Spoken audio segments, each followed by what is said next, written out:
jadi bagian tersulit belajar bahasa Korea as a beginner? Aku dapat banyak komentar dari kalian yang bilang, bacim itu susah banget sih, aturannya tuh apa aja, sulit dihafal. Aku nyerah deh belajar bacim. Banyak banget yang bilang kayak gitu. Tapi, apa itu bacim dan kenapa sih penting banget dalam bahasa Korea? Jadi, bacim itu huruf akhir yang ada di satu suku kata bahasa Korea. Kayak gini contohnya.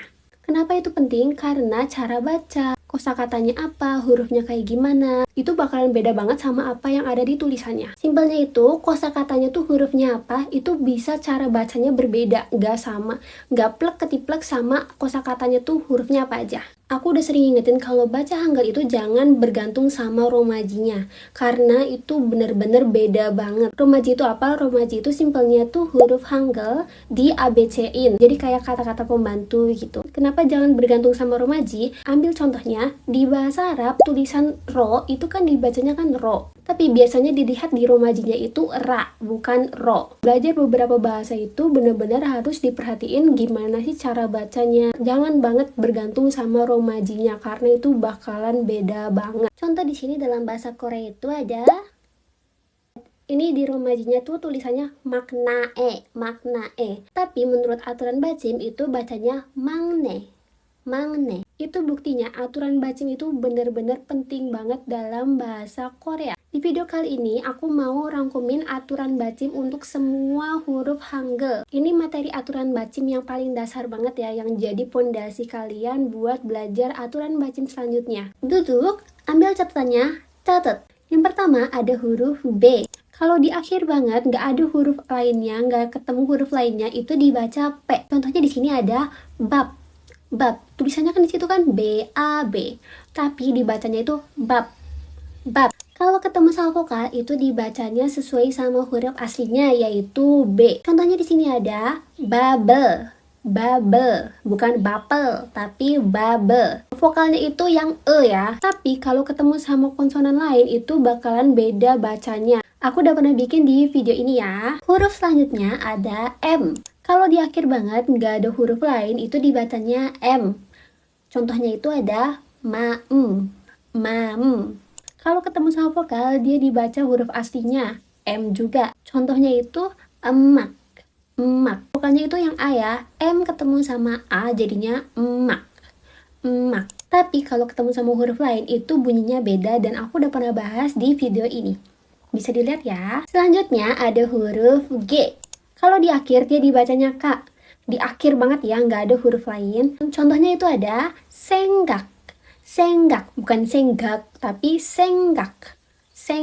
Kalau ketemu sama vokal itu dibaca huruf aslinya. Contohnya itu ada hanggugo, bukan hangguko, bukan, tapi hanggugo.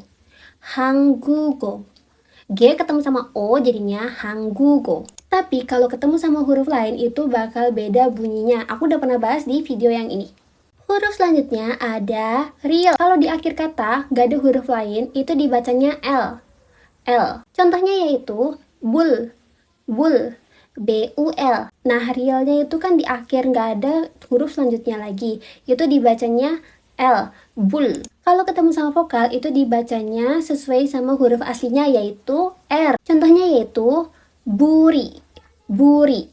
R ketemu sama I jadinya buri, bukan bul-i. Walaupun itu satu kosakata yang artinya sama. Bul, api, buri juga api, tapi ditambahin sama partikel i. Nanti kalian belajar sendiri ya untuk partikel itu apa. Tapi kalau ketemu sama huruf lain, itu aku udah pernah bahas di video yang ini. Kalian tinggal lihat aja ya. Selanjutnya ada huruf N. Huruf N kalau di akhir dia dibacanya N. Contohnya itu ada nun. Kalau ketemu sama vokal dia dibaca huruf aslinya yaitu N juga. Contohnya itu ada nuni. Nun itu artinya mata, nuni itu juga artinya mata. Tapi kalau ketemu sama huruf lain atau konsonan lain itu ada aturan yang lain. Aku udah pernah bahas di video yang ini ya. Selanjutnya ada huruf K. Yang sering buat simbol orang ketawa. Huruf K kalau dia di akhir dia dibacanya K. K biasa bukan K. Contohnya itu ada buwok. Kalau ketemu sama vokal jadinya buwoki. Buwok artinya dapur, buwoki juga dapur tapi ditambahin partikel i. Huruf selanjutnya ada huruf pa. Kalau dia di akhir, dia dibaca P. Contohnya itu, up, up. A sama pa, tapi dibacanya up. Kalau ketemu sama vokal, bacanya mengikuti huruf aslinya, yaitu pa. Contohnya itu, ape, ape. Selanjutnya ada huruf eng, yang bunder-bunder, eng. Kalau di akhir, dia dibacanya eng. Contohnya itu ada kabang, kabang. Kalau ketemu sama vokal, dia juga dibacanya eng. Contohnya itu kabangel, kabangel.